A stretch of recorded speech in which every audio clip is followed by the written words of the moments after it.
ದೇವರು ಸುಖ ಕೊಟ್ಟಿದ್ದಾನ, ಅವನನ್ನೇ ಸ್ತೋತ್ರ ಮಾಡಬೇಕು. ದುಃಖ ಕೊಟ್ಟಿದ್ದಾನ, ಅವನನ್ನೇ ಸ್ತೋತ್ರ ಮಾಡಬೇಕಂತೆ. ನಾವು ಪರಮಾತ್ಮನನ್ನು ಸ್ತೋತ್ರ ಮಾಡಲಿ, ನಿಂದನೆ ಮಾಡಲಿ, ಏನು ಮಾಡಿದ್ರೂ ಕೂಡ ಪರಮಾತ್ಮ ತಾನು ಅದನ್ನು ಸ್ವೀಕಾರ ಮಾಡ್ತಾನೆ. ಆಮಂದು ಒಂದೊಂದಲ್ಲ ಅಂತ ಮನಸ್ಸಿನಲ್ಲಿ ಬೈಕೊಂಡ. ಸರಿ, ಹೋಗೋ ಕಾಲಕ್ಕೆ ಇನ್ನೊಂದು ಕಲ್ಲು ಎಸ್ದ, ಸುಮ್ಮನೆ ತೇಲ್ಬಿಡ್ತು. ನೋಡಿ ನೋಡಿ ನೋಡಿ ತೇಲ್ತಾ ಇದೆ, ನಾನು ಹಾಕಿರೋದು ಅಂದ. ತೇಲ್ತಾ ಇತ್ತು. ನಿಮ್ಮ ಬಾಯಲ್ಲಿ ರಾಮ ಅಂತ ಬಂತಲ್ಲ, ಅದರ ಪ್ರಭಾವ ನಿಮ್ಮ ಮಾನ ರಕ್ಷಣೆಯನ್ನು ರಾಮದೇವರು ಮಾಡಿದ್ದಾರೆ, ಅದಕ್ಕಾಗಿ ಶಿಲೆ ತೇಲ್ತು ಅಂತ ತಿಳಿಸೋದು ಬಂದೆ ತತ್ಕಾಲಕ್ಕೆ. ಕಾಮ, ಕ್ರೋಧ, ಲೋಭ ಈ ಮೂರರಿಂದ ವಿಮುಖರಾಗೋದೆ ಅತ್ರಿ ಋಷಿಗಳು. ಯಾರನ್ನ ನೋಡಿದಾಗ ಇನ್ನೊಬ್ಬರನ್ನ ನೋಡಬೇಕು ಅಂತ ನಮಗೆ ತವಕ ಮೂಡೋಲ್ವೋ ಅವನೇ ಅಂತಪುರುಷ. ಈಗ ನೀವು ತಿರುಪತಿಗೆ ಹೋಗಬೇಕು ಅಂತ ಅನ್ನಿಸ್ತು, ಇದು ಒಂದು ಆನಂದ ಆಯಿತಾ. ಬಸ್ ಹತ್ತಿದ್ರಿ, ಇನ್ನೊಂದು ಆನಂದ. ಅದೇ ಅಂತ ಆನಂದ ಅಲ್ಲ ಆಯಿತಾ. ಬಸ್ ಹತ್ತಿದ್ದು ಒಂದು ಆನಂದ. ಇನ್ನು ತಿರುಪತಿಗೆ ಹೋಗಿ ಇಳಿದಾಗ ಗಾಳಿ ಗೋಪುರದ ದರ್ಶನ ಆಯಿತು, ಶಂಖಚಕ್ರ ನಾಮವನ್ನು ನೋಡಿದ್ವಿ, ಇದು ಒಂದು ಆನಂದ. ಇದೇ ಕೊನೆ ಆನಂದ ಅಲ್ಲ. ನೀವು ಯಾತ್ರೆ ಆಯಿತು ಅಂತ ವಾಪಸ್ ಬರೋಲ್ಲ. ಬೆಟ್ಟ ಹತ್ತಿದ್ರಿ, ಹತ್ತೋ ಕಾಲಕ್ಕೆ ಇನ್ನೊಂದು ಆನಂದ ಆಯಿತು. ಸ್ವಾಮಿ ಪುಷ್ಕರಣಿಯಲ್ಲಿ ಸ್ನಾನ ಮಾಡಿದ್ರಿ, ಇನ್ನೊಂದು ಆನಂದ ಆಯಿತು. ದೇವರ ದರ್ಶನಕ್ಕೆ ಅಂತ ಕ್ಯೂ ಅಲ್ಲಿ ನಿಂತ್ರಿ, ಇನ್ನೊಂದು ಆನಂದ ಆಯಿತು.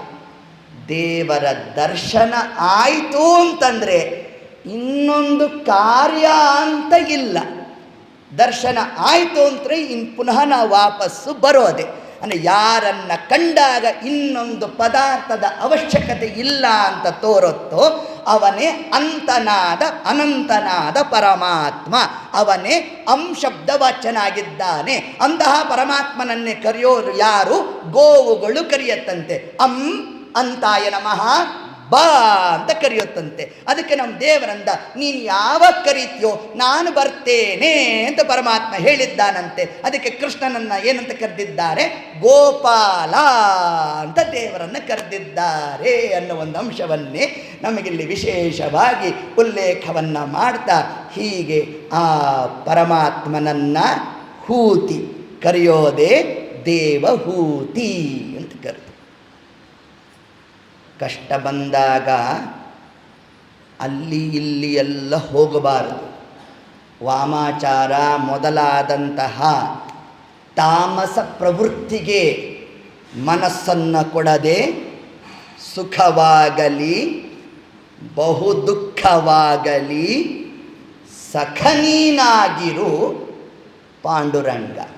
ದೇವರು ಸುಖ ಕೊಟ್ಟಿದ್ದಾನ, ಅವನನ್ನೇ ಸ್ತೋತ್ರ ಮಾಡಬೇಕು. ದುಃಖ ಕೊಟ್ಟಿದ್ದಾನ, ಅವನನ್ನೇ ಸ್ತೋತ್ರ ಮಾಡಬೇಕಂತೆ. ನಮ್ಮ ಪೇಜಾವರ ಸ್ವಾಮಿಗಳು ಅವರ ಉಪನ್ಯಾಸದಲ್ಲಿ ಹೇಳೋರು. ಯಾವ ದೃಷ್ಟಾಂತ ಕೊಡೋರು ಅಂತಂದರೆ, ತಾಯಿ ಮಗುವಿನ ದೃಷ್ಟಾಂತ ಕೊಡೋರು. ತಾಯಿ ಮಗುವಿಗೆ ಒಂದು ಸತಿ ಐಸ್ ಕ್ರೀಮು ಕೊಡಿಸೋಳಂತೆ. ಕೊಡಿಸ್ದಾ ಮಗು ಏನು ಮಾಡುತ್ತೆ? ಪ್ರೀತಿಯಿಂದ ಬಂದು ತಾಯಿನ ಅಪ್ಕೊಳ್ಳುತ್ತಂತೆ. ಮಗು ತಪ್ಪು ಮಾಡಿದಾಗ ತಾಯಿ ಏನು ಮಾಡ್ತಾಳೆ? ಹಿಡ್ಕೊಂಡು ಎರಡು ಬಡಿತಾಳಂತೆ. ಬಡದಾಗಲೂ ಕೂಡ ಮಗು ಏನು ಮಾಡುತ್ತೆ? ಪಕ್ಕದ ಮನೆ ಆಂಟಿನ ಹೋಗಿ ಹಿಡ್ಕೊಳುತ್ತಾ? ಇಲ್ಲ, ಯಾರು ಹೊಡೆದ್ಲಲ್ಲ ಅವಳನ್ನೇ ಹೋಗಿ ಹಿಡ್ಕೊಳತ್ತಂತೆ ಮಗು. ಆಗ ತಾಯಿಗೆ ಏನನ್ಸತ್ತಂತೆ, ನಾನಿಷ್ಟು ಹೊಡೆದ್ರೂ ಕೂಡ ನನ್ನ ಹತ್ರನೇ ಬಂತಲ್ಲ ಅಂತ ಅತಿಯಾದ ಪ್ರೀತಿಯನ್ನು ತೋರಿಸ್ತಾಳಂತೆ. ಹೀಗೆ ಲೋಕದ ತಾಯಂದ್ರೇ ಇಷ್ಟು ಪ್ರೀತಿ ಮಾಡಬೇಕಾದ್ರೆ ಇನ್ನು ಸಾಕ್ಷಾತ್ ಪರಮಾತ್ಮ, ಅವನನ್ನು ನಾವು ಮೊರೆ ಹೊಕ್ಕಿದಾಗ ನಮ್ಮ ಕೈಯನ್ನು ಪರಮಾತ್ಮ ಬಿಡೋಲ್ಲ ಅನ್ನೋ ಒಂದು ಅಂಶವನ್ನೇ ನಮಗೆ ಈ ತತ್ ಪ್ರಕರಣದಿಂದ ನಾವು ನೀವು ಯಾರಾಗಬೇಕು? ದೇವಹೂತಿಗಳು ಆಗಬೇಕು. ನಮಗೆ ಸುಖ ಆಗಲಿ ದುಃಖ ಬರಲಿ, ಏನು ಬಂದರೂ ಕೂಡ ದೇವರನ್ನೇ ಕರಿಬೇಕು. ಜಗಳ ಮಾಡಿ ಬೇಕಾದರೆ ದೇವರ ಜೊತೆ ತೊಂದರೆ ಇಲ್ಲ. ಅದನ್ನೂ ನಮ್ಮ ದೇವರು ನಿಂದಾಸ್ತುತಿ ಅಂತ ತಗೊಂತಾನಂತೆ. ಮಂತ್ರಾಲಯದಲ್ಲಿ ಇದೊಂದು ಪ್ರಸಂಗ ನಡೀತು. ಒಬ್ಬ ಹುಡುಗ ಸೇವೆ ಮಾಡಿದ್ನಂತೆ ರಾಯರದು. ಸುಮಾರು 48 ದಿವಸ ಸೇವೆ ಮಾಡಿದ್ನಂತೆ, ಕೆಲಸ ಸಿಗಬೇಕು ಅಂತ. ಕೆಲಸನೇ ಸಿಗಲಿಲ್ಲ ಅವನಿಗೆ. ರಾಯರ ಮೇಲೆ ಕೋಪ ಬಂದ್ಬಿಡ್ತಂತೆ. ರಾಯರನ್ನು ಬೈಕೊಂಡು ನಮಸ್ಕಾರ ಹಾಕ್ತಾ ಇದ್ನಂತೆ. ನಮಸ್ಕಾರ ಹಾಕೊಂಡು ನಿಲ್ಲಿಸಿಲ್ಲ, ಬೈಕೊಂಡು ಹಾಕ್ತಾ ಇದ್ದ. ಆಗ ಅಲ್ಲಿ ಪೂಜೆ ಮಾಡೋರು ಕರೆದ್ರಂತೆ, ಯಾಕೋ ಹಾಗೆ ಬೈತೀಯ ರಾಯರನ್ನ, ಹಾಗೆಲ್ಲ ಬೈಬಾರ್ದಪ್ಪ ಅಂತೆಲ್ಲ ಹೇಳಿದ್ರು. ಎಲ್ಲ ಆಯಿತು. ಆ ದಿವಸ ರಾತ್ರಿ ಆ ಆಚಾರ್ಯರು ಪೂಜೆ ಮಾಡೋರು ಸ್ವಪ್ನದಲ್ಲಿ ರಾಯರು ಬಂದ್ರಂತೆ.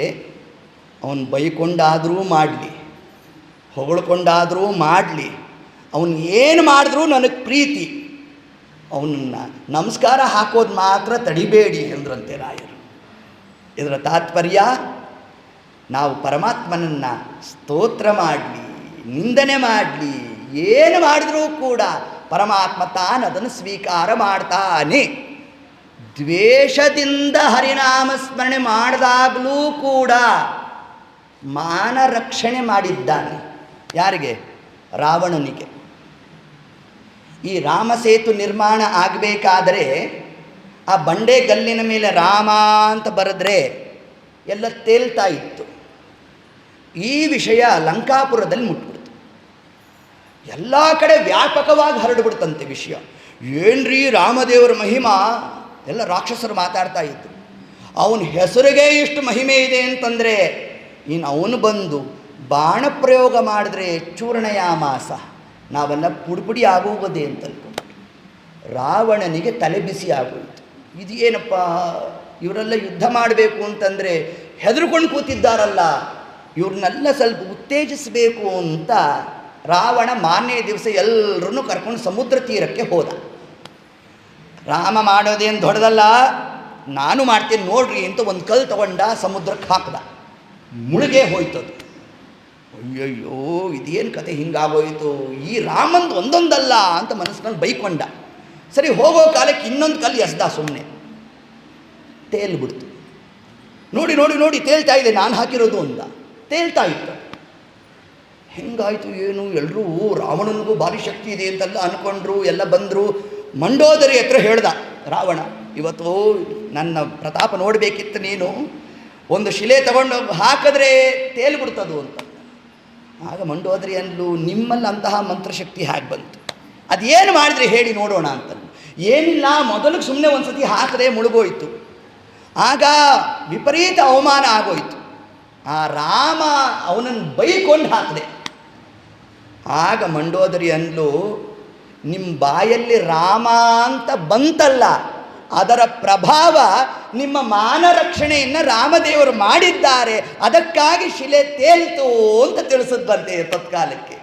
ತಾತ್ಪರ್ಯ, ನಾವು ದ್ವೇಷದಿಂದ ಹರಿನಾಮ ಸ್ಮರಣೆ ಮಾಡಿದ್ರೂ ಕೂಡ ಪರಮಾತ್ಮ ನಮಗೆ ಅನುಗ್ರಹವನ್ನು ಮಾಡ್ತಾನೆ. ಅದೇ ದೇವಹೂತಿ. ನಾವು ಯಾರನ್ನು ಕರಿಬೇಕು, ಸುಖದಲ್ಲಾಗಲಿ ದುಃಖದಲ್ಲಾಗಲಿ ಯಾವ ಪ್ರಸಂಗ ಬಂದರೂ ಕೂಡ ಪರಮಾತ್ಮನ ವಿಷಯಕವಾಗಿ ಸರ್ವಥಾ ನಾವು ವಿಮುಖರಾಗಬಾರದು. ಹಾಗೆ ನಾವು ದೇವರನ್ನೇ ಕರೀತಾ ಕರ್ದಮರಾಗಿ ಇಂದ್ರಿಯ ನಿಗ್ರಹವನ್ನು ನಾವು ಮಾಡಿದಾಗ ನಮ್ಮಲ್ಲಿ ಬರುವ ಪರಮಾತ್ಮನ ರೂಪವೇ ಕಪಿಲ ರೂಪ. ಅಂದರೆ ಒಂದಿಷ್ಟು ದೇವರ ಪರವಾದ ಜ್ಞಾನ ನಮಗೆ ಪ್ರಾಪ್ತಿ ಆಯಿತು ಅಂತಂದರೆ ಅಲ್ಲಿ ಕಪಿಲ ರೂಪನಾದ ಪರಮಾತ್ಮನ ಸನ್ನಿಧಾನದ ಚಿಂತನೆ ಮಾಡಬೇಕು. ಇದೇ ಭಾಗವತ ನಮಗೆ ತಿಳಿಸುವುದು. ಯದ್ರೂಪಂ ಪ್ರಕಟೀಕರೋತಿ. ಅತ್ರಿ ಋಷಿಗಳು, ಅನಸೂಯಾದೇವಿ, ಇವರಲ್ಲಿ ದೇವರು ದತ್ತಾತ್ರೇಯನಾಗಿ ಬಂದ. ನಾವು ಯಾರಾಗಬೇಕು ಹಾಗಾದರೆ? ಅತ್ರಿ ಋಷಿಗಳು ಆಗಬೇಕಂತೆ. ಏನು ಅತ್ರಿ ಋಷಿಗಳು ಅಂತಂದರೆ ಏನು? 3. ಇಂಗ್ಲೀಷಲ್ಲಿ 3 ಅಂದರೆ ಎಷ್ಟು? 3. ಇಲ್ಲೂ 3 ಅಂದರೆ 3 ನೋಡಿ. ಆ 3 3ರಿಂದ ಆ ವಿಮುಖರಾಗಬೇಕಂತೆ. ತ್ರಿವಿಧಂ ನರಕಸ್ಯೇಧಂ. ಶಾಸ್ತ್ರ ಒಂದು ಮಾತನ್ನು ಹೇಳುತ್ತೆ. 3 ನಮ್ಮನ್ನು ನರಕದ ಹಾದಿಗೆ ಕರ್ಕೊಂಡು ಹೋಗುತ್ತಂತೆ. ಕಾಮ, ಕ್ರೋಧ, ಲೋಭ. ಈ 3ರಿಂದ ವಿಮುಖರಾಗೋದೇ ಅತ್ರಿ ಋಷಿಗಳು. 3 ಬಿಡಬೇಕಂತೆ. ಕಾಮ, ಕ್ರೋಧ, ಲೋಭ 3 ಬಿಡಬೇಕು.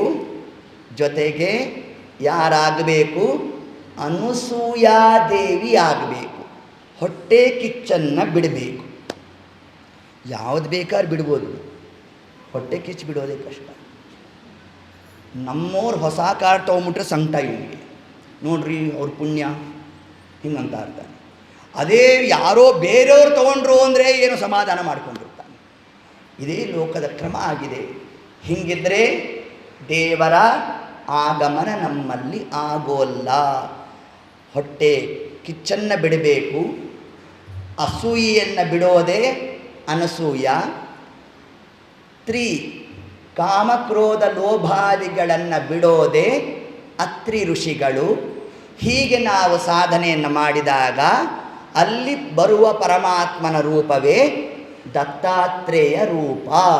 ಹೀಗೆ ಆ ದೇವತೆಗಳ ಗುಣಗಳನ್ನು ನಮ್ಮಲ್ಲಿ ನಾವು ಪ್ರಯತ್ನಪೂರ್ವಕವಾಗಿ, ನಾನು ಹೇಳಿದ ಕ್ಷಣಕ್ಕೆ ಇವತ್ತಾಯಿತು, ನಾಳೆ ಆಯಿತು, ನಾಡಿದ್ದಾಯಿತು ಹಂಗೆ ಬರ್ತಕ್ಕಂಥದ್ದಲ್ಲ ಇದು. ಆದರೆ ನಿರಂತರ ಪ್ರಯತ್ನದಿಂದ ನಾವು ಇದನ್ನು ಸಾಧಿಸಿದಾಗ ಆಗ ಭಗವದ್ ಅನುಗ್ರಹ ನಮಗೆ ಪ್ರಾಪ್ತಿ ಆಗೋಣ. ಅಲ್ಲಿ ಪರಮಾತ್ಮ ತನ್ನ ವಿಶಿಷ್ಟವಾದ ಜ್ಞಾನರೂಪೇಣ ತನ್ನನ್ನು ನಮ್ಮಲ್ಲಿ ಅಭಿವ್ಯಕ್ತಗೊಳಿಸೋದೇ ಭಾಗವತ ಧರ್ಮ. ಈ ಕ್ರಮದಿಂದ ಪರಮಾತ್ಮನ ರೂಪಗಳ ಬಗ್ಗೆ ನಮಗೆ ಪರಿಚಯವನ್ನು ಮಾಡ್ತಾ ಮುಂದೆ ಕರ್ದಮರು ಕಪಿಲನಾಮಕನಾದ ಪರಮಾತ್ಮನಲ್ಲಿ ಹೋಗಿ ವಿಜ್ಞಾಪನೆಯನ್ನು ಮಾಡ್ತಾರಂತೆ. ಅಪ್ಪ, ಇಷ್ಟು ಕಾಲ ನಾನು ಸಂಸಾರದಲ್ಲಿ ಇದ್ದು ಈ ಒಂದು ಪ್ರಕ್ರಿಯಾದಿಗಳೆಲ್ಲ ನಡೆದಿದೆ, ಇನ್ನು ಮುಂದೆ ಸಾಧನೆಯನ್ನು ಮಾಡಬೇಕು ಅಂತ ಇದ್ದೇನೋ, ನಾನಿನ್ನು ಹೊರಡ್ಲ ಅಂತ ಪರಮಾತ್ಮ ಕೇಳಿದಂತೆ. ಯಾರು ನಮ್ಮ ಕರ್ದಮರು ತಾವು ಪರಮಾತ್ಮನನ್ನು ಕೇಳೋಣ. ಕೇಳಿದಾಗ ಪರಮಾತ್ಮ ಅಂದ, ಅವಶ್ಯವಾಗಿ ಹೋಗಿ ಬನ್ನಿರಿ ಅಂತಂದ. ಆದರೆ ನಿಮ್ಮ ತಾಯಿಯ ಜವಾಬ್ದಾರಿ ನಿನ್ನ ಮೇಲಿದೆ ಅಂತಂತೆ. ನಾನು ನೋಡ್ಕೊತೇನೆ ಅಂದ್ರಂತೆ ಕಪಿಲನಾಮಕನಾಥ ಪರಮಾತ್ಮ. ಅದರಂತೆ ಏತತ್ ಕ್ರಿಯಾದಿಗಳನ್ನು ತಾವಲ್ಲಿ ನಡೆಸೋಣ. ನಡೆಸಿದಾಗ ಮುಂದೆ ದೇವಹೂತಿ ತಾನು ಕಪಿಲನಾಮಕನಾದ ಪರಮಾತ್ಮನಲ್ಲಿ ವಿಜ್ಞಾಪನೆಯನ್ನು ಮಾಡ್ತಾ ಇದ್ದಾಳಂತೆ. ಅಪ್ಪ, ನಿಮ್ಮ ತಂದೆ ಕರ್ದಮರು ಎಷ್ಟು ಸಾಧಕರು, ಅವರ ಜೊತೆ ಇದ್ದರೂ ಕೂಡ ಆ ಸಾಧನೆಯ ಲಕ್ಷಣ ನನ್ನಲ್ಲಿ ಪೂರ್ಣ ಪ್ರಮಾಣವಾಗಿ ಬರ್ತಾ ಇಲ್ಲ. ಆದ್ದರಿಂದ ಈ ಸಾಧನೆಯನ್ನು ಮಾಡಬೇಕು ಅಂತಂದರೆ ಅದಕ್ಕೆ ನಾ ಏನು ಮಾಡಬೇಕು ಅಂತ ತಾನು ಪ್ರಶ್ನೆಯನ್ನು ಮಾಡೋಣ. ಆ ಪ್ರಶ್ನೆಗೆ ಉತ್ತರ ರೂಪವಾಗಿ ಮುಂದೆ ಹೊರಟಿದ್ದೇ ಕಪಿಲೋಪಾಖ್ಯಾನ. ಆ ಕಪಿಲ ನಾಮಕನಾದ ಪರಮಾತ್ಮ ತನ್ನ ತಾಯಿಗೇನು ಉಪದೇಶ ಮಾಡಿದ್ದಾನೆ ಆ ಒಂದು ಭಾಗವನ್ನೇ ನಾಳೆ ದಿವಸದ ಕಥಾ ಪ್ರಸಂಗದಲ್ಲಿ ನೀವು ಸೇರಿದಾಗ ಅದರ ಚಿಂತನ ಮಂಥನಾದಿಗಳನ್ನು ಮಾಡೋಣ ಅಂತ ಹೇಳ್ತಾ ಸರ್ವಂ ಶ್ರೀ ಕೃಷ್ಣಾರ್ಪಣಮಸ್ತು. ಹರಯೇ ನಮಃ.